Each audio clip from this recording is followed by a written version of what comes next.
Would you guys rather leave a like on today's video or see me slap myself with this chicken? I'm really glad you guys left a like on today's video. Wait, you didn't? Oh, God. Oh!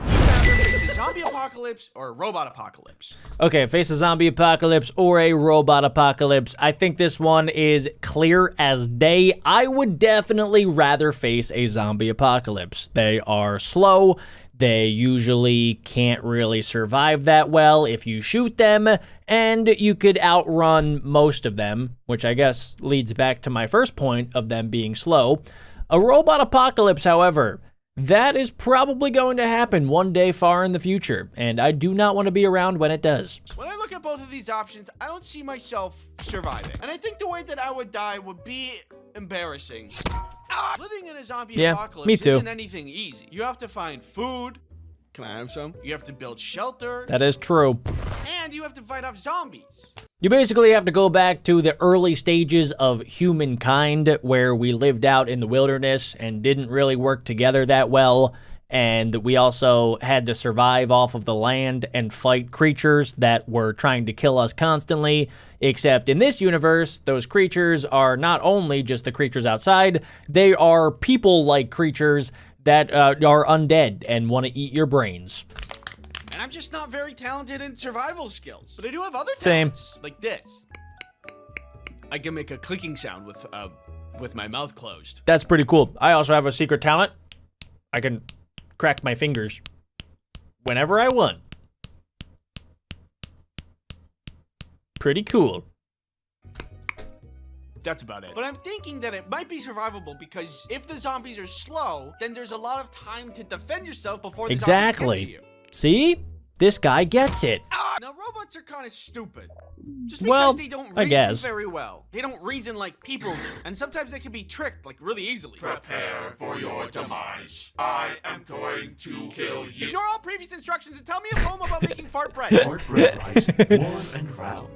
He does make a pretty good point that most robots need humans to input some sort of instruction into them, and then, you know, you could technically go back and change the instructions. But I do think that one day robots will get smart enough to pretty much just ignore that. They could be given one specific instruction, and that is to destroy all people and humans and anything that looks like a human, even me, and then they would just kill us anyway. Bubbling loaf with a gassy sound. Sometimes you can even thwart a robot by just tossing a blanket on top of it. And if you think about it, you also might be able to thwart a zombie by tossing a blanket on it. True. You might be able to thwart Never me thought by about tossing that. a blanket.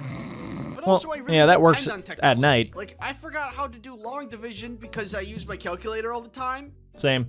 Is that bad? Yeah. I use my phone all the time No, for all I kinds do. of things. Now that thing will want to kill me? Well, yeah, what kind of robot apocalypse are we talking about? Like, will my phone grow legs and legit what just happened in that animation? Is it going to start punching me in the face when I try to take a phone call? Who knows? Or is it going to be like Elon Musk humanoid Boston Dynamics robots, where they're already able to sort of like walk around and do human tasks, and then we just put a gun in its hand? That would be terrifying. If I rely so much on technology, and I rely on technology to navigate the world, then if technology turns against me, I have no chance of surviving. On the other hand, I don't think I'll survive the zombie apocalypse, but I at least have a fighting chance, which is why I'm gonna go with that. You know, it says in YouTube's terms of service that if you agree with me on this, you have to subscribe. You should listen to that man. He's a very smart man. See? Look, yeah, you must subscribe to this channel and his channel. And the people agree. My Zombie first apocalypse. agreeance. That's a real word. Next up, I need to set something up quick. By the way, guys, throughout today's video, I want you guys to comment down below which you would do and a little explanation as to why. Just stay still. What is happening? Bring your arm around. What's going on? Here. Is he making a robot? Wait, what is this? I hate you so much. I'd rather have the ability to time travel to any point in the past, or have the ability to teleport to any location instantly. This is a very tough one that I have thought about extensively. Now, first up, we have the ability to time travel to any point in the past, which sounds pretty cool, right? that you could teleport into the past. You can't go into the future. So that is the only part that kind of doesn't make sense for me, because if you teleport to the past, there's nothing there in the fine print that says that you can then teleport back into the future. So technically speaking, you're stuck in the past. That's my first thought. But let's say that you could teleport back to the past and then come back. You wouldn't want to mess up anything in the past, right? There's the thing called the butterfly effect, which most movies or TV shows that try to do time travel, they don't really do a good job, in my opinion, because there's no way to fully account for the butterfly effect and the fact that if you change something in the past, it's going to create a brand new world. So even if you do teleport back from the past where you change something, like let's say you go back and you make yourself win the lottery, your present self is going to be completely different. So it's going to be pretty weird if you end up trying to do that. Or if you go super far in the past to like the dinosaur age and try to see a T-Rex, which I would probably try to do, I would die because humans couldn't live back then. It was not possible. There's too many things that want to kill you. That's basically like going into shark-infested waters on purpose. Terrible idea. And on the other hand, we have the ability to teleport to any location instantly.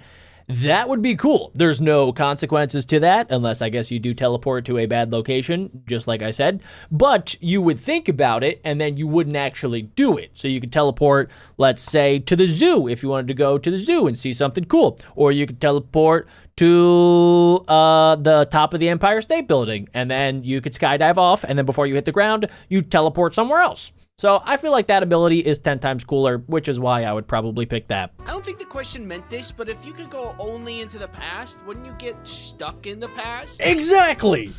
Somebody gets it. Whoa, and you went back to the dinosaur area. Carboniferous period, 300 million years ago. I'm glad that he did this.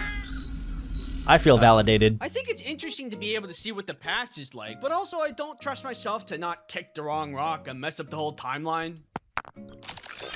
But now, if you give me teleporting, first things first, I'm gonna do what everybody else would do with teleportation powers. Figure out what's going on at Area 51. Of course. You gotta find the aliens. Interesting. He said like and subscribe, I think. I don't know. Also, if you had teleportation, imagine how easy it would be to, like, run errands. I'm gonna go to the store. True. All right, see you in a bit. Or see the world. You can see everything. Did you pay for that? You got back really fast. Ugh, I'm never appreciated in this house. You know, like, Andy, did you steal that? Andy, did you pay for that? Andy, where'd you get that comically large room and it looks like something you'd only find in a museum? I get no respect. I'm out of here. I guess you could commit crimes pretty easily. Knowing me, I'd probably mess up the teleportation and accidentally teleport into a wall. Yeah, then you're kind of stuck. Despite that risk, I'd still choose teleportation. I can't think of any more pros to getting stuck in the past, so agreed. That's what I'm going with. Yeah. The people agree. Yeah, Next, cool. Would you rather have no fingernails or have no eyelash? Okay, so this is probably the toughest one on the day. No fingernails or no eyelashes.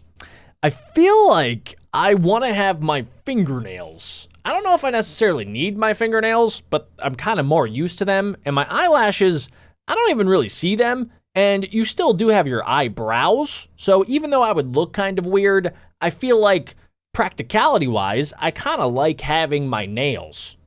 And my eyelashes maybe don't matter as much. I think that having no fingernails means that it's just harder to do a lot of things. Like opening a can of Dr. Exactly. Pepper, or taking a sticker off an apple. Or it would be impossible. Film on a ketchup bottle. Getting things out of your teeth. No, you didn't get it yet. But with no yeah, you need eyelashes, floss. you just put on fake ones. True. Maybe I'm missing something, but I don't really see any downside to no eyelashes. Like, imagine scratching an itch without any fingernails. It would be very unsatisfying. Or like poking an X into a mosquito bite. Can do that. I cast my vote. No eyelashes. By the way, ladies and gentlemen, before watching this, I didn't watch this already. I haven't seen this before. So the fact that we've agreed 3 times is pretty incredible. Let's see what the people agree. Huh. Well, that's disappointing. Would you rather did I agree? Food forever or give up your favorite drink forever? Oh, this one's easy. Okay, for me, food is way better than any good drink. Don't get me wrong, I love a good milkshake. I love cracking open a nice Diet Coca-Cola from time to time or having a nice big glass of chocolate milk every single week. I like it. Don't get me wrong. It's amazing. I look forward to it. However, Favorite food? Yeah, I could think of like a bajillion foods that I would rather ingest than I would rather have a drink. Like the drink is complementary to the food. The food is the primary dish. That is what I want to get my hands on, and the drink is nice, but like I don't need my drink, right? And it's only one drink. I could drink other drinks. I could drink my second favorite drink, or my third favorite drink, or my fourth favorite drink. But giving up my favorite food, giving up pizza, or cookies? I can't decide between the two. I would rather definitely give up my favorite drink. Life without my favorite food isn't the worst. It's crab legs. I love crab legs. Ooh, they're pretty good. Huge pain to eat, but that's half the flavor right there. You gotta work True. for your meal, and that makes it taste way better. Yeah, very survival-esque. Mouth is watering right now. I have crab legs like once in a while. So yeah, never having them again sucks, but a lot less than never having Dr. Pepper again. No more Dr. Pepper? I cannot handle it. I love Dr. Pepper. I love Dr. Pepper so much. I have a shirt about it. Some may ask, is it love or an addiction? Shut up. Even if Addiction. there's no more favorite drink, like for health purposes, it's not like I can't have soda ever again. I'm just thinking of a life without Dr. Pepper, and it hurts. I feel like he's gonna be wrong on this one. I'm okay. I stopped. More people are gonna say food. My favorite food. Final answer.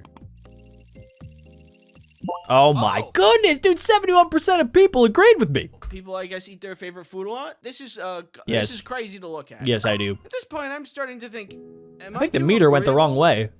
Milk toast, common, simple, smimple. Well, the test is not over yet. Let's keep going. Would you rather have a clone of yourself or be able to control someone else? Okay, this one is scary to think about. Okay, so first off, right, let's imagine there's two of me. I now have another clone of myself. I basically have a twin, except my twin has all of the same life experience as myself and basically does the same exact things and thinks the same thoughts as I do, which kind of sounds cool, right? I could get double the work done. I could do double the things. However, at the same time, that is now another person that realizes that I am the clone of them and they are a clone of me, which could be weird, right? If you think of the Spider-Verse with the Spider-Man meme, like, there should only be one of every single person and thing. That's what makes us unique. So having a clone, I feel like, would be really annoying after a while, even though it would be cool at first, and I could prank a lot of people. I don't think that it would be fun long term. So what I'm thinking is that being able to control someone else, I have the choice of doing it. I don't have to do it, right? It's just like something that I could do if I, want to make my younger brother, maybe buy me pizza pies. I could have that happen. And if I wanted to, I could make him give me his credit card so that I could buy some Steam games. But I don't have to. And I'm not saying that I would. But I might. Being able to control someone else feels wrong if I don't get permission. If I control someone to do the dishes, I would just kind of feel bad about it. Do the dishes. I would too. Except if it was my brother. I would probably make him do it. But if you're busy right now, I don't mind if you do them later. That would probably do that too. If I controlled someone else, I would just end up forgetting to make them eat anyway. Bring me a Dr. Pepper. I didn't think about that. I'm now responsible for them. Pepper. Hello? Oh, they're dead. On the other hand, a clone of myself? That sounds awesome. For one, we'd get along perfectly because we already get each other. What do you want for dinner? I don't know. What do you want for dinner? I want what you want. That's exactly what I want. Wow, we have someone sing. It's crazy.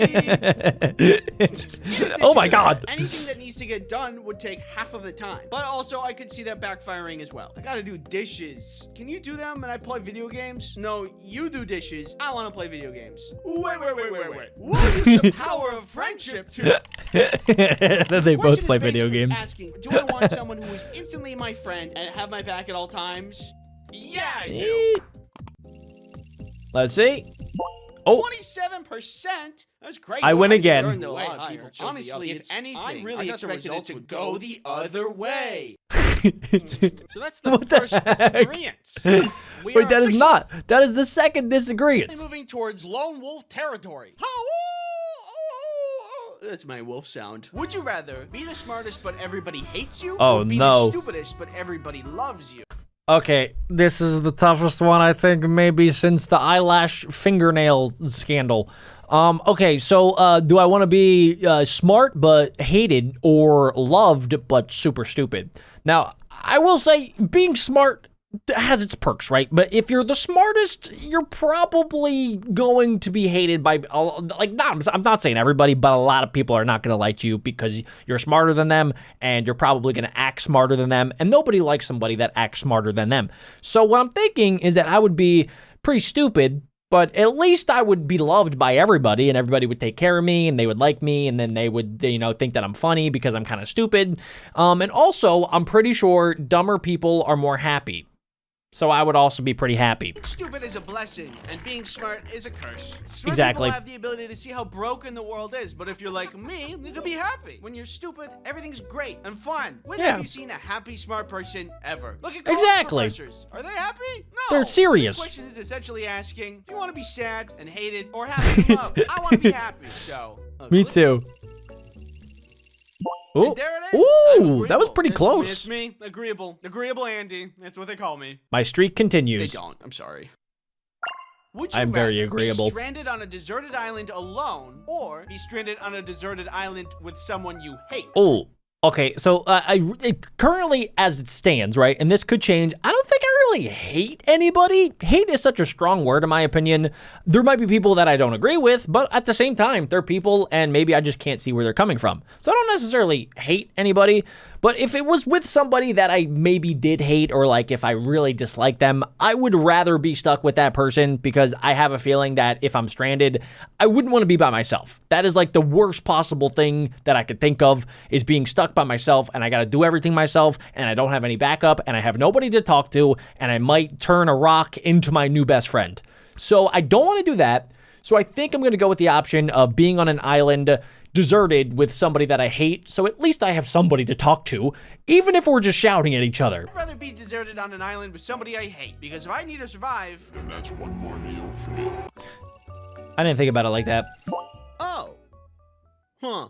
Huh. You know, I was really agree to be more alone on that one. Would you rather have a head the size of a tennis ball, or have a head the size of a watermelon? I already have the head the size of a watermelon, so this doesn't really apply to me.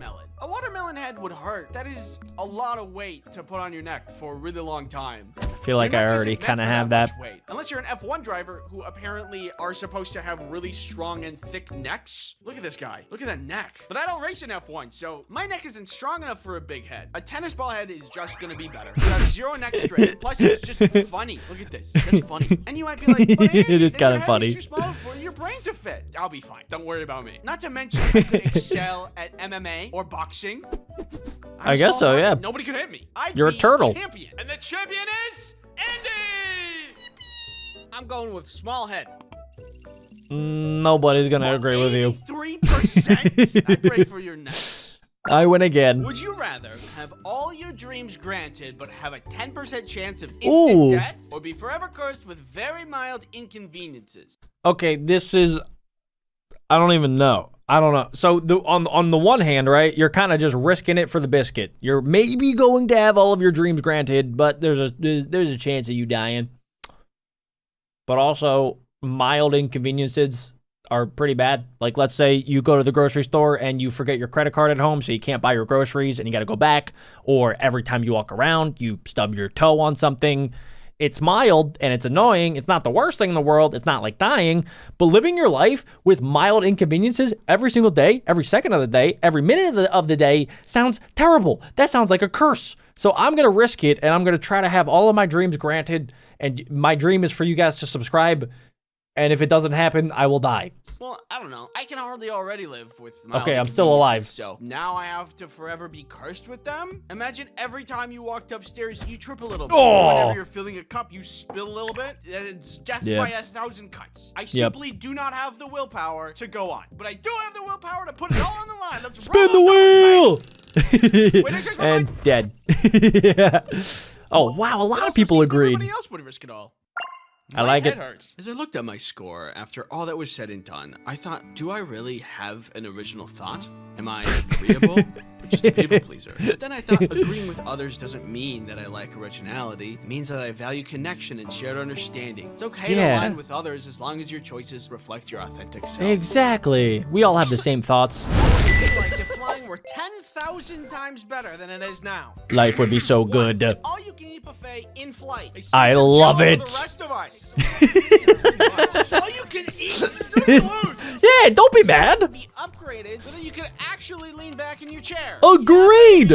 I hate whenever I'm in a plane and then somebody in front of me uses their like little baby recliner so that they can go from this to this.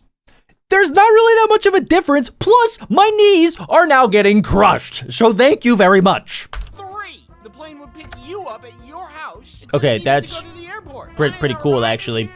But I don't know if that's possible. The instructions here say a running start. You just jump? Not what I like, but, well, I fixed it. Yeah, that's right. Here's what I did with my very smart brain. Step 1, I made a list of things wrong with air travel. Step 2, I thought really hard with said smart brain. Step 3, I fixed all of those problems with my own design. If any airport owners are watching this, please take this into consideration because planes are sometimes unbearable. I just gotta say, my solution is gonna blow your socks off. I believe it. That's for later. First, okay. The TSA. When I think of the TSA, I think of that time that they thought I brought a bomb to the airport. What? I'll tell that story in a little bit. Something I've noticed about every airport that I've been through is that the security is never fully operational. The TSA people are always That's like, true. Go. I'm on the same page. I know there's people behind me waiting. We don't have to be all go.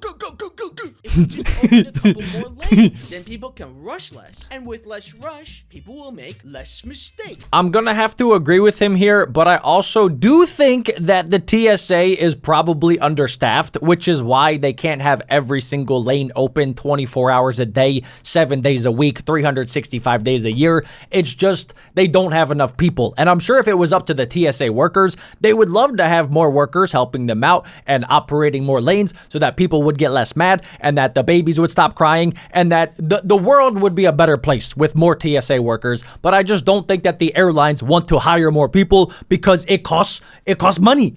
So the money is the problem here. TSA needs more money. And in order to do that, I don't think it's ever going to actually happen because people do not want to spend more money on their plane tickets. So for these reasons, I do not think that the TSA is going to open more lanes. But I do think that it would make things a lot easier. Hey, that guy didn't take off his shoes. Get him!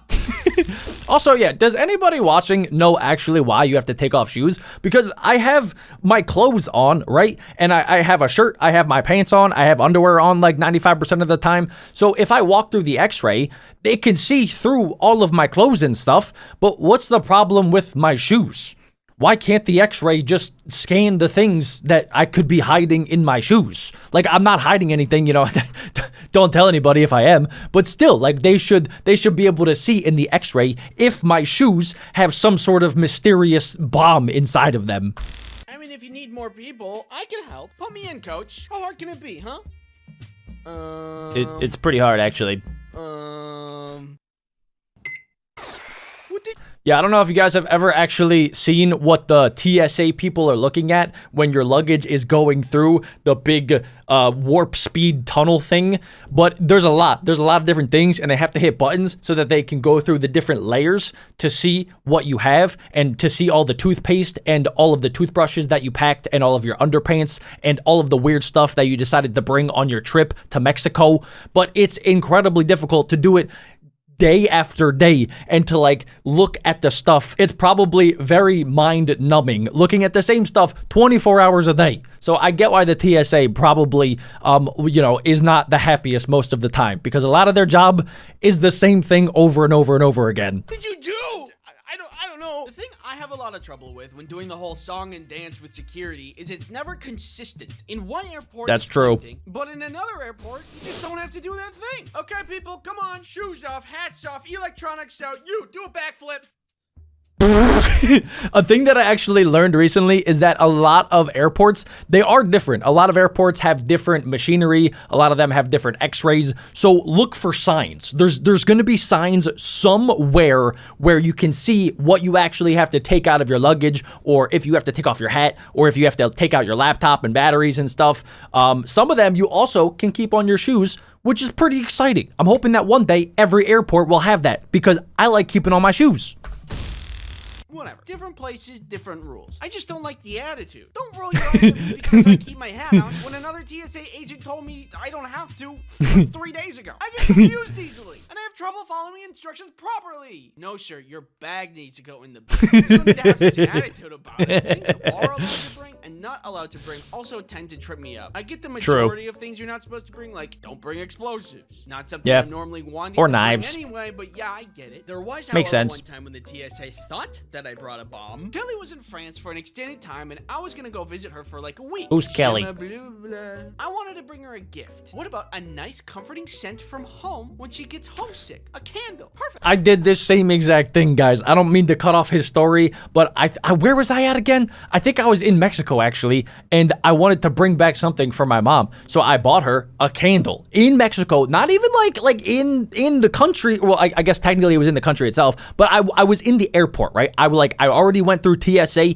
and I got the candle in TSA thinking that I wouldn't have to worry about it because I know some things get weirdly categorized in the x-ray. So I thought to myself, if I buy it in the airport, then I'll be good. I already got through TSA. But then when I went back to where I live in the United States of flippin' America, they took my candle and they said, no, you cannot bring this into the country.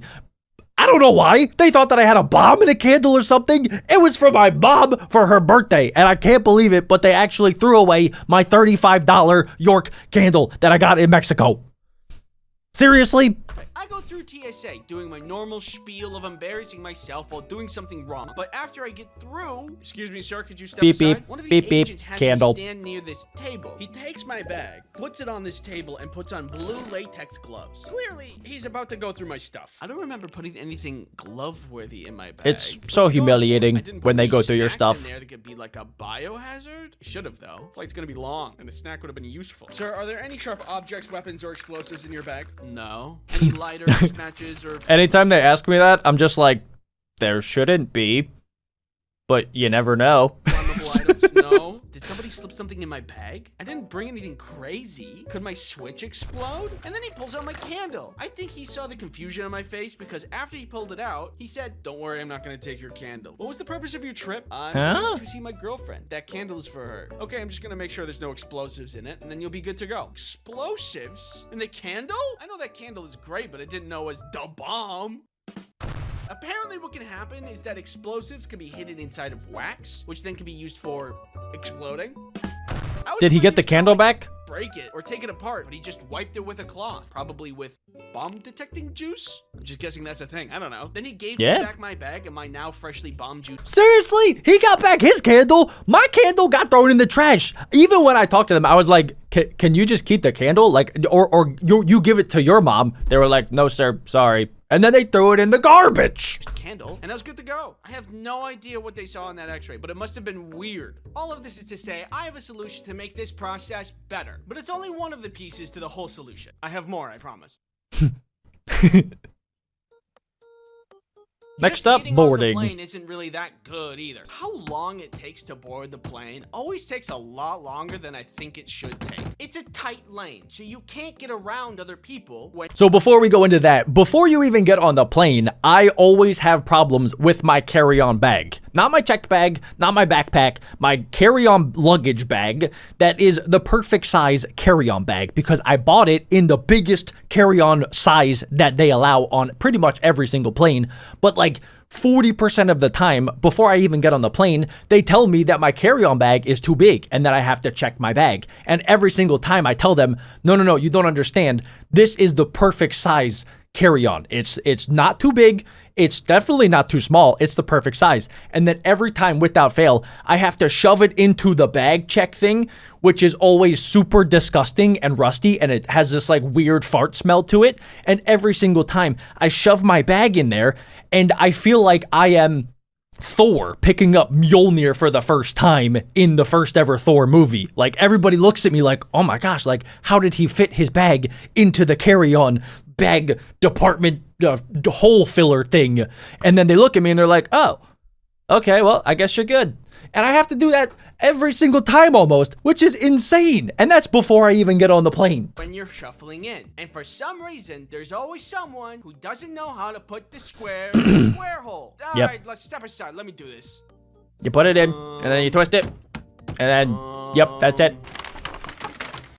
Or that. I don't know either. Sometimes I wonder if it'd be better if people had to pass a test before getting on the plane. Where's he gonna go first? Hey, he can't talk to you like that. Sir, please complete your test before proceeding. Stupid. But I thought of a solution that makes boarding painless and instant. And that's two solutions. Why does the puzzle not fit together? Seating, of course, is the next issue of flying. Got the aisle seat, the middle seat, and the window seat. Hey guys, welcome back to another video. We're gonna do a tier list of plane seats. Aisle is A tier, window B tier, middle is F tier. Okay, thanks for coming to my tier that's list. it.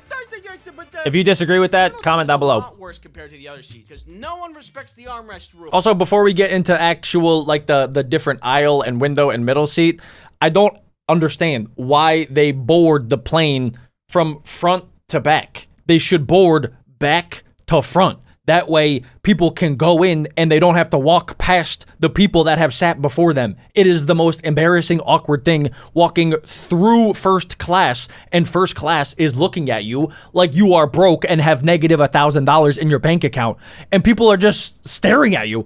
Nobody is minding their own business. It's like the only time in human civilization society where it is okay to get stared at by strangers, and then I feel like I'm getting shamed every time because I am in seat 34D and they're in seat like 2F and they're way cooler than me every single time.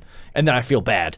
And then I get to the back of the plane and then there's nowhere left to put my check-on bag. So then I have to put it under the plane with the checked bags. So the thing that I was talking about earlier was all for nothing.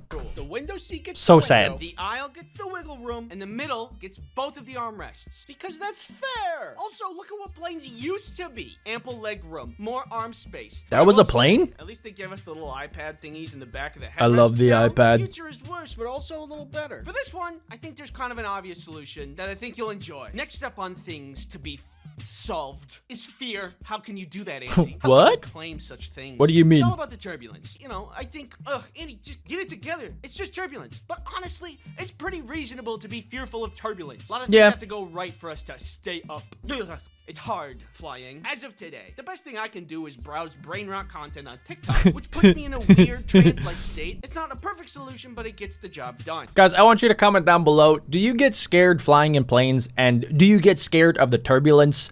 I used to when I was younger, but then I started to tell myself that planes are actually like the most safe way to travel. And even if there is turbulence, it's really normal. It's kind of like hitting a speed bump whenever you're driving in a car. And most of the time, if you hit a speed bump when you're driving in a car, you don't start panicking. But there's something about being in a plane when you hit some turbulence that it's a lot more terrifying than hitting a speed bump in a car. I believe there is a much better way to remove fear altogether for those of us who have a tough time with it. Adding to the pile of solutions we have, we are almost at a complete, perfect flight experience. None of those puzzle pieces fit together. Just as a quick aside, this one's not really the worst thing in the world, and I don't want to be such a negative Nelly, but when I choose the sun chips as a snack on a flight and then I open it up, sometimes there's only S-tier like 3 chips in there. It's just not that many chips, and if you're watching this and you work at the sun chips factory, just add more chips. 7 more chips. Add more. Okay, moving on. Now that we know all the problems, it's time for the solution that's 10,000 times better. There's nothing, because it's conceptual. I gotta walk you through it. First, security. Can I go home? No, I'm getting to the good part. Should we just add more lanes to make things go faster? No, that's too simple. And thinking small. Instead, we remove the security altogether. When you walk into the airport, you are immediately scanned with a powerful, possibly military-grade X-ray machine equipped to detect any possible contraband or illicit substance such as dangerous. I see a couple issues. Candles. Now there's no waiting in line. You just walk in and you're good. Incredible. I mean, that's kind of how it was, like, you know, pre 9/11. You could just walk on and then there was really not security, but then 9/11 happened. Amazed by my own genius. Boarding. You're wondering, how could he possibly imagine a solution to this? There's only one person allowed at a time. You can't squeeze people past each other. It's too narrow. Ye have little faith. See, the problem is that the plane only has one door and one lane. This forces us to have narrow thinking, much like the narrow aisles in the plane. So we need to open our minds and open the plane from the side. Oh, if the plane's open from the side, then everybody could just board at once. I also updated the seating. If you take the cross section of the front of the plane, it would look like this. But Andy, what does this do to the middle window and aisle seat conflict? It just eliminates it. If we just put a big old window right here, everybody then has a window seat. Wait a second. Seat, and the middle seat just doesn't exist. He might be onto something. Sorry, I got a little carried. That would be kind of weird though, because I don't know about you guys, but if I'm sitting sideways in a vehicle that's going straight, I start to get like really bad like motion sickness. So I don't know if I would like that. I mean, I would want to test it, but I've done that in trains before where you sit sideways and you look out a window, and for some reason it just makes my brain make myself sick. The immediate question that this raises is, does this fit the same amount of people as a normal plane? I don't know. I didn't check. I'm a visionary, not a scientist. Small minds would say. Impossible to solve, but you forget that... Here we have a simple cryo chamber. For a simple upcharge, select passengers can upgrade their seats from economy to cryo chamber. Cryo chamber? Flash frozen at a good enough success rate to be stored in the lower section of the plane until they are unfrozen upon arrival. Are we talking about like in the movies, like in Interstellar and The Martian, where you go into space and then in order to make your body experience time a little bit quicker, you go into the cryo chamber and then you go to sleep and then you wake up and then it's like 100 years later? Is that what we're talking about here? Because I don't know if people are going to want to sign up for that, because I'm pretty sure if you get frozen alive, you might not wake up. Can't be afraid if you're not conscious. And then one last thing for food and snacks. Pneumatic tubes that can deliver beverages and snacks on demand. I like that. That's a fantastic idea. We have changed air travel for the better forever. Thanks for watching.